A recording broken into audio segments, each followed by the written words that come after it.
आपकी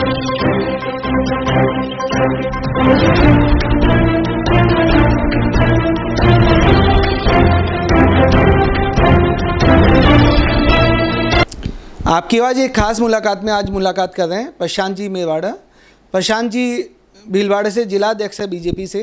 प्रशांत जी आपका स्वागत है आपकी आवाज़ पे। धन्यवाद अरुण जी। मैं तो आपकी आवाज़ पब्लिक से में आज आकर अपने आप को गौरवान्वित महसूस कर रहा हूँ।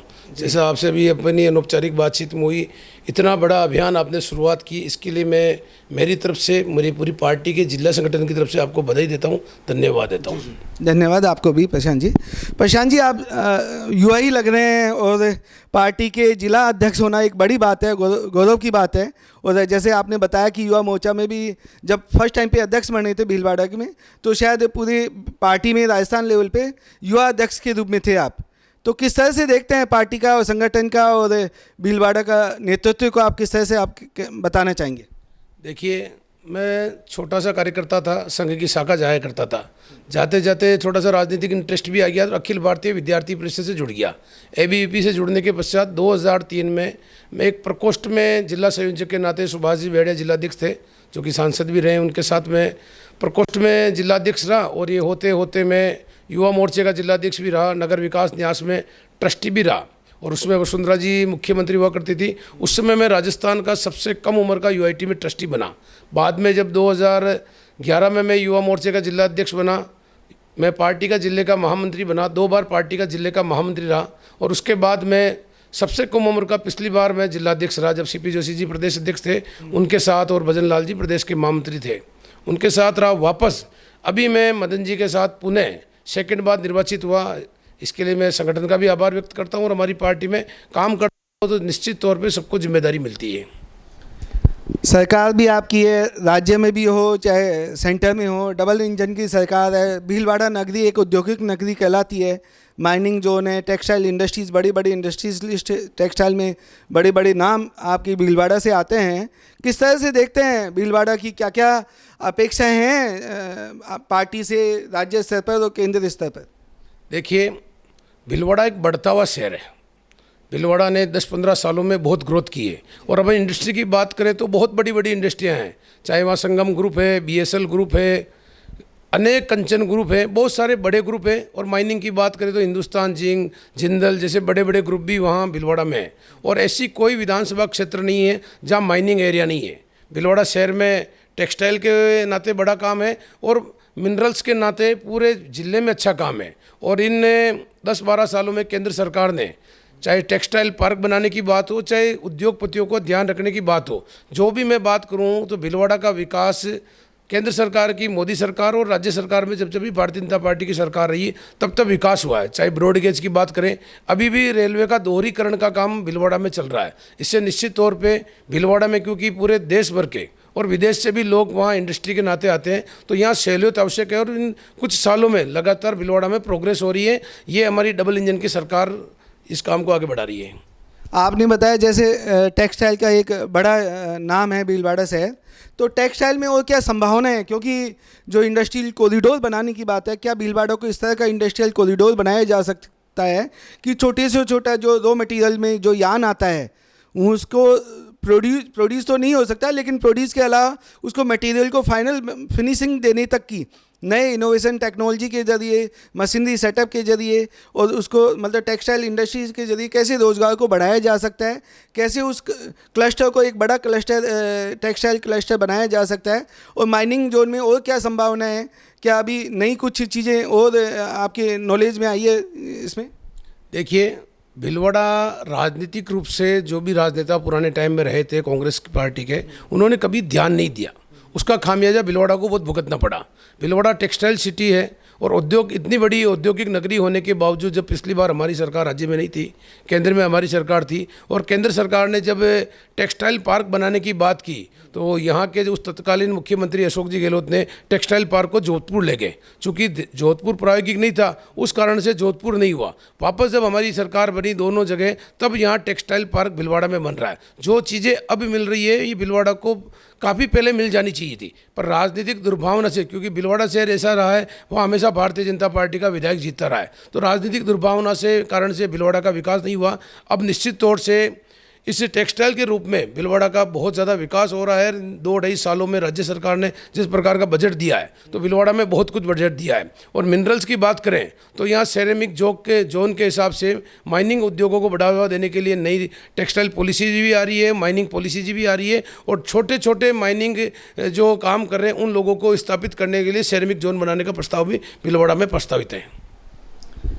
एग्रीकल्चर के रूप में कैसे देखते हैं, क्योंकि आसपास का एरिया रूरल एरिया ही है, अभी उस तरह से विकसित नहीं हुआ सराउंडिंग, और पानी की क्या व्यवस्था है, सड़क और कनेक्टिविटी जैसे आपने कहा रेलवे की डबल लाइन का तो डाली जा रही है ना, दोहरीकरण किया जा रहा है रेलवे लाइन का। इसके अलावा क्या अपेक्षाएं हैं भीलवाड़ा को अगले 10-15 साल में राज्य सरकार से और केंद्र सरकार से, थोड़ा और डिटेल से खुल के बताएं।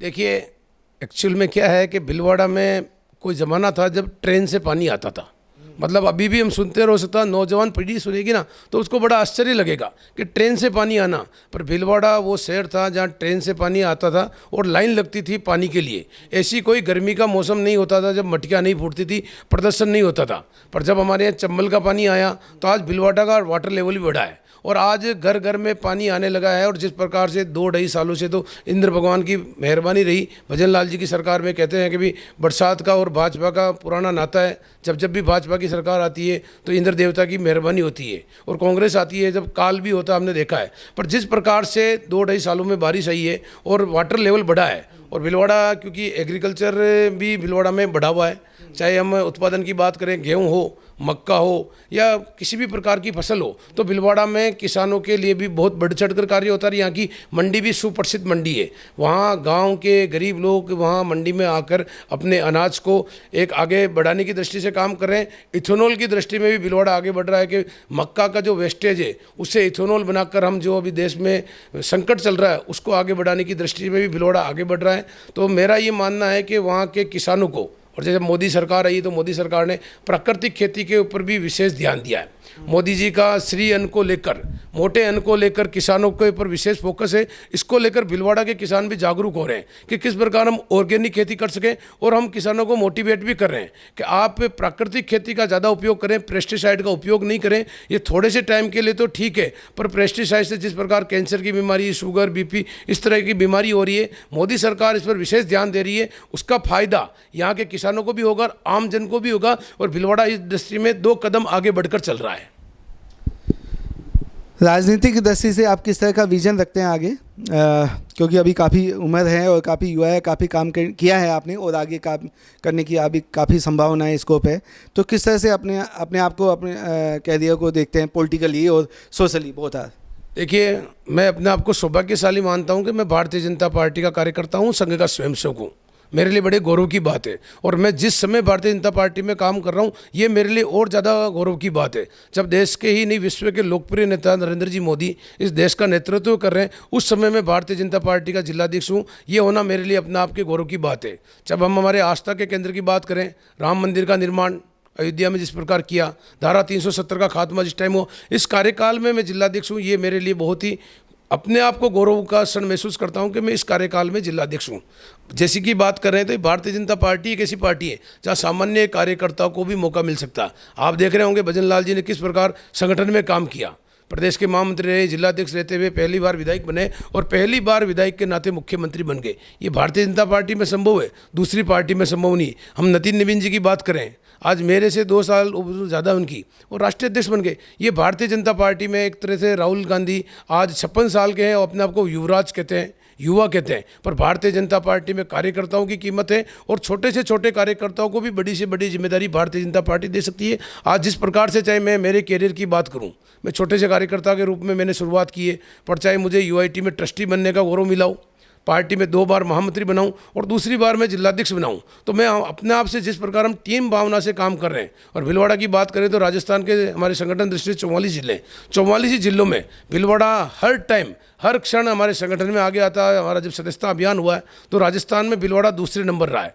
अभी महीने के हर आखिरी रविवार मन की बात का कार्यक्रम होता है। भीलवाड़ा में 2198 बूथ है, 2198 ही बूथों पर मन की बात का कार्यक्रम देखा जाता है और उसको सरल पर डाला जाता है। ये लगातार 2-3-4 बार से हो रहा है। तो भारतीय जनता पार्टी में जिस प्रकार कार्य करने का कार्यकर्ता को अवसर मिलता है और जिस प्रकार हम कार्य करते हैं, क्योंकि हम राजनीतिक भावना को लेकर काम नहीं करते हैं, किसी उद्देश्य को लेकर काम नहीं करते हैं, हम किसी विचार को लेकर काम करते हैं, विजन को लेकर काम कर रहे हैं कि हम राजनीति में क्या कैसे आए। हम सत्ता के माध्यम से सत्ता प्राप्त करने के लिए नहीं आए, सत्ता के माध्यम से व्यवस्था परिवर्तित करने के ध्येय के माध्यम से आए। तो मैं संगठन में काम कर रहा हूँ, संगठन में काम करते करते पार्टी से जो मुझे जिम्मेदारी देगी उसको सहजता से स्वीकार करूँगा और किसी प्रकार की अपेक्षा नहीं रखते हुए पार्टी ने जब जब जो काम दिया उस काम को पूरी निष्ठा से करने का कार्य किया। आगे भी पार्टी जिस भूमिका में मुझे जिम्मेदारी देगी उस भूमिका में हम सहकार की भावना से, एक सबके लिए सब एक के लिए, इस भावना से भीलवाड़ा जिले में काम कर रहे हैं और काम करते रहेंगे।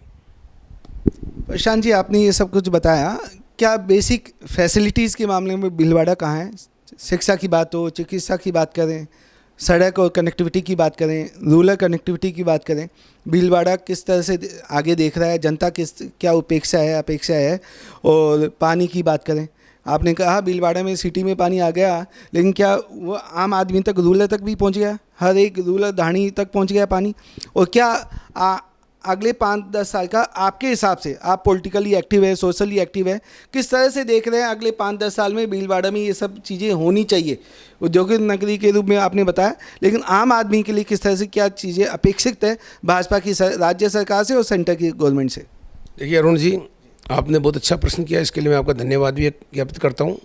भीलवाड़ा रोड कनेक्टिविटी में भी जो मोदी सरकार के 12 सालों में हम रोड कनेक्टिविटी की बात करें तो जिस प्रकार 4 लेन 6 लेन में कन्वर्ट हुआ और 6 लेन से पहले जिस प्रकार के रोड हुआ करते थे, आज भीलवाड़ा की हर जगह की रोड की कनेक्टिविटी, चाहे हम शाहपुरा से भीलवाड़ा की बात करें, चाहे मांडलगढ़ से भीलवाड़ा की बात करें, चाहे हम आसीन से भीलवाड़ा की बात करें, चाहे हम गंगरार से भीलवाड़ा की बात करें, चाहे हम चित्तौड़ से भीलवाड़ा की बात करें, हर जगह की 4 लेन की कनेक्टिविटी इन 12 सालों में हुई है। और अभी तो इस सरकार में एयर कनेक्टिविटी भी भीलवाड़ा में हो गई है। हमीरगढ़ जो हमारी हवाई पट्टी हुआ करती थी, वहाँ एयर कनेक्टिविटी बढ़ गई है। अभी वहाँ हमारे नए नए पायलट्स को तैयार करने का वहाँ कार्य किया जा रहा है। तो भीलवाड़ा जिस प्रकार से ग्रोथ कर रहा है, चित्तौड़ और भीलवाड़ा मिलकर जिस प्रकार एयर में आगे बढ़ रहे हैं। रेलवे कनेक्टिविटी को मैंने बताया कि पहले यहाँ मीटर गेज चलती थी, ब्रॉड गेज हो गई, ब्रॉड गेज के बाद रेलवे का दोहरीकरण हो रहा है। जिस प्रकार भीलवाड़ा के रेलवे स्टेशन को देखेंगे, चाहे रेलवे की सेकेंड गेट एंट्री भीलवाड़ा में हुई है, और जिस प्रकार भीलवाड़ा में आगे बढ़ने का जो कार्य चल रहा है हर क्षेत्र में, वायुयान हो, चाहे आपकी रेलवे हो, चाहे सड़क हो, जिस प्रकार की कनेक्टिविटी भीलवाड़ा में बढ़ी है, क्योंकि भीलवाड़ा औद्योगिक क्षेत्र भी है। और एक विशेष बात और है, भीलवाड़ा का नागरिक पूरे इंडिया में कहीं भी चल जाओ, भारतवर्ष में मेरे ख्याल से ऐसा कोई तहसील नहीं होगी जहां भीलवाड़ा का नागरिक नहीं हो, चाहे वो खाना बनाने के माध्यम से हो, चाहे एक्सप्लोजिव के माध्यम से हो, चाहे आइसक्रीम की जो लारी आती है, आप आइसक्रीम के जो बड़े बड़े व्यापारी हैं, चाहे छोटे छोटे आइसक्रीम वाले हैं, आप किसी भी जगह जाएंगे, किसी भी स्टेट में जाएंगे, आप भारत से बाहर भी जाएंगे, तो भीलवाड़ा के साड़ा विधानसभा के हमारे वहाँ के नागरिक आपको आइसक्रीम के धंधे में मिल जाएंगे। तो भीलवाड़ा एक ऐसी जगह है कि भीलवाड़ा के लोग हिंदुस्तान में सब जगह, और हिंदुस्तान में ऐसा कोई स्टेट नहीं है जहाँ के लोग भीलवाड़ा में नहीं है। तो भीलवाड़ा एक ऐसी जगह है कि राजस्थान का मैनचेस्टर भीलवाड़ा है, वहाँ हर क्षेत्र के लोग वहाँ हैं, यहाँ का आदमी हर जगह। तो ये अपने आप में भीलवाड़ा को आगे बढ़ाने की दृष्टि से जो आप बात कर रहे हैं, भीलवाड़ा 10-12 सालों में बहुत ग्रोथ की है। अभी ये हमने हमारी भजन लाल जी की सरकार ने जिस प्रकार फ्लाईओवर की वहाँ बात की है, तो हम नया एक फ्लाईओवर वहाँ बना रहे हैं। एयर कनेक्टिविटी के बारे में मैंने आपको बताया, और ओवर ब्रिज के लिए भी जो मांगे थी वो इन 2-2.5 सालों में जो मांगे हैं लगभग सब पूरी होने आ गई। इससे भीलवाड़ा के युवाओं में, भीलवाड़ा के आम नागरिक में भी दोनों सरकार के प्रति बड़ी गहरी आस्था बढ़ी है, और उन्होंने जो जो भी हमने कहा उसको करके दिखाने की कोशिश हमने की है। एक अभी तो नहीं, लेकिन पहले जब टेक्सटाइल की बात करें तो बिजली की बड़ी समस्या हुआ करती थी। मुझे ध्यान है अच्छी तरह कांग्रेस की गवर्नमेंट में, लास्ट गवर्नमेंट की बात कर रहा हूँ, अभी शायद सुधार हुआ है बिजली में। तो जो टेक्सटाइल को कैसे दुनिया भर का हब बनाया जाए, कोई ऐसा विजन है कि, क्योंकि भीलवाड़ा एक अच्छा मतलब एक्सपोर्ट भी करता है, मतलब 10-20-50 हज़ार करोड़ का एक्सपोर्ट होता होगा साल का, और टैक्स जनरेशन में भी गवर्नमेंट का सहयोग देता है। तो क्यों नहीं एक ऐसी नगरी के रूप में बनाया जाए जो टेक्सटाइल में मतलब लीडिंग तो है ही विश्व में, और बेटर कैसे किया जा सकता है? कुछ ऐसे आपके ऐसी योजनाएं हैं जो आप उद्योगपतियों के साथ मिलकर आप बना रहे हो? बिल्कुल सही कह रहे हैं अरुण जी। पिछले कुछ समय में वहाँ के उद्योगपतियों को ठगा गया था, विशेष तौर से कांग्रेस की सरकार में। जिस प्रकार से कांग्रेस की सरकार के टाइम उद्योगपतियों की मांग थी, तो जिस प्रकार से उनका कोई मदद नहीं की गई है, इन 2.5 सालों में जो जो भी उनकी मांगे। और जो आपने बिजली की बात की, वहाँ का विशेष तौर से टेक्सटाइल इंडस्ट्री का उद्योगपति अपने आप को बहुत ठगा महसूस करता था, उसके बिजली को लेकर वो बहुत परेशान था। इन 2-2.5 सालों में जिस प्रकार भजन लाल जी की नीतियों ने जिस प्रकार से वहाँ के उद्योगपतियों की सहायता की है, और उस सहायता के कारण से इनको बिजली उत्पादन में भीलवाड़ा ही नहीं राजस्थान आत्मनिर्भर बन रहा है। पहले हम देखते थे कि जब कहते थे अखबारों में समाचार जगत में आता था कि 2 दिन का कोयला बचा है, 3 दिन का कोयला बचा, पर इन 2-2.5 सालों में कभी इस प्रकार की खबर नहीं आई कि राजस्थान में कोई बिजली का संकट हो, कोयला नहीं बचा है। ये नीति पर ही निर्भर करता है कि किस प्रकार की हम नीतियाँ बनाएं। हमने तो, मैं आपके विषय से बढ़कर भी हट कर भी एक बात करना चाहूँगा। अभी जैसे कि आप बात करें, हम भ्रष्टाचार की बात करें, हम बात करें युवाओं के हित की बात करें, तो जिस प्रकार आपने देखा होगा कि कांग्रेस के राज में नकल की जो बात होती थी, रीट पे जिस प्रकार चीट की जाती थी, ऐसा कोई पेपर नहीं होता था। बेचारा युवा जब एग्ज़ाम पूरे वर्ष भर पढ़ता था, एग्ज़ाम देने आता था, जब एग्ज़ाम देता उसको पता चलता था भी मेरा पेपर आउट हो गया। इन 2-2.5 सालों में जिस प्रकार से भजन लाल जी की सरकार ने ये स्थिरता की है और युवाओं में एक भरोसा जगाया, जो हमारा घोषणा पत्र था, आप देखते होंगे हर महीने युवाओं के लिए नई भर्ती का कैलेंडर जारी किया जाता है और उनको नियुक्ति पत्र मुख्यमंत्री स्वयं अपने हाथ से दे रहे हैं। उनको एहसास करा रहे हैं कि ये सरकार युवाओं के लिए, आपके लिए जिस प्रकार की सरकार आपके योगदान चाहिए, ये सरकार आपके लिए खड़ी है। आपने देखा होगा उसके में कि तत्कालीन शिक्षा मंत्री जो अभी कांग्रेस के प्रदेश अध्यक्ष हैं, उन्होंने उनके सामने जब मुख्यमंत्री जी बैठे थे और उन्होंने शिक्षकों से पूछा था, मुख्यमंत्री जी ने, क्या आपसे ट्रांसफ़र में पैसा लिया जाता था? शिक्षकों ने हाथ खड़ा किया कि हमारे ट्रांसफ़र के लिए पैसा लिया जाता।